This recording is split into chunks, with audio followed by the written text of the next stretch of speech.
वफ़ाक़ी हुकूमत के माहाना लखें रुपया रेवेन्यू ॾींदड़ रेलवे स्टेशन पनियाकल जो प्लेटफॉर्म वफ़ाक़ी हुकूमत जे अदम दिलचस्पी जे करे तबाहली जो शिकार है। उखड़ियल पासनि, ख़राब सूरत हाल, मिठे पानी की सहूलत न हुअण करे रेलवे स्टेशन के प्लेटफॉर्म ते ईंदड़ मुसाफ़िरनि खे सहूलतूं ॾियण लाइ पनियाकल जा कारोबारी शख़्सियत ऐं सियासी समाजी अॻवान तामीराती कम लाइ पाण मैदान ते अची विया आहिनि।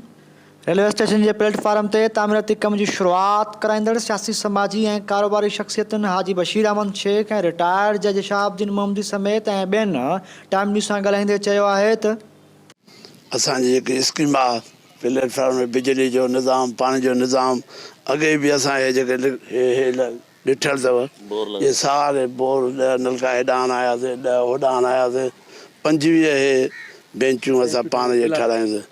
असांजे शहर स्टेशन सां तावन कंदो आहे।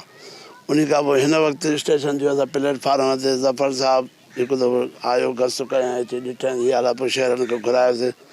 हिन वक़्तु असांजी जेकी स्कीम आहे 14 लखनि जी आहे। हाल फ़िलहाल जेको असां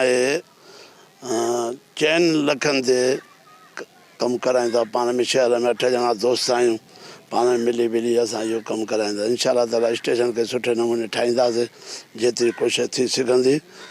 एक्चुअली असांजे हिन कम में कंहिं बि सूबाई या वफ़ाक़ी हुकूमत असां कंहिं बि क़िस्म जो सहकार कोन थी करे। हीअ असां पाण में हिकिड़ा 8 ॼणा दोस्त ऐं मौजूदु शहरीन असांजा दोस्त ऐं अलाह साईं हुननि खे बि सभु कुझु ॾिनो आहे। हीउ जेको प्रोजेक्ट आहे असां पंहिंजे हथ में इन करे सिर्फ़ु खयो आहे त हीउ शहर सभिनी जो आहे, असांजो बि आहे। हिते काफ़ी अहिड़ा इंसिडेंट थिया आहिनि, वाक़िया थिया आहिनि जंहिंमें कंहिंजो पेरु, कंहिंजो ॼंघ, कंहिंजो जेको आहे सो हथु, रात जो लाश ज़ख़्मी थिया आहिनि। हिन जी तव्हां हालत तव्हां पाण ॾिसो था। हाणे तव्हां इहो ॾींदो, तव्हां ॾिसो, हिनखे तव्हां कवरेज ॾियो त प्लेटफॉर्म जी हींअर पोज़ीशन छा आहे। ऐं इनशाला तव्हां 8-10 ॾींहंनि खां पोइ ॾिसंदव त अलाह कंदो तव्हांखे इहो प्लेटफॉर्म बहितरु लॻंदो। सियासी समाजी ऐं कारोबारी शख़्सियतुनि जो चवणु हो त प्लेटफॉर्म जे तामीराती कम में वफ़ाक़ी सरकार या तोड़े सिंध सरकार तरफ़ां को बि सहकार नाहे थियल।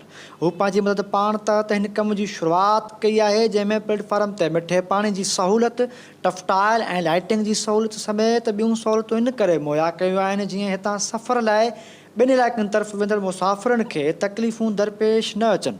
कैमरामैन फरमान शाह सां गॾु नदीम बोज़दार, टाइम न्यूज़, पन्नो आकिल।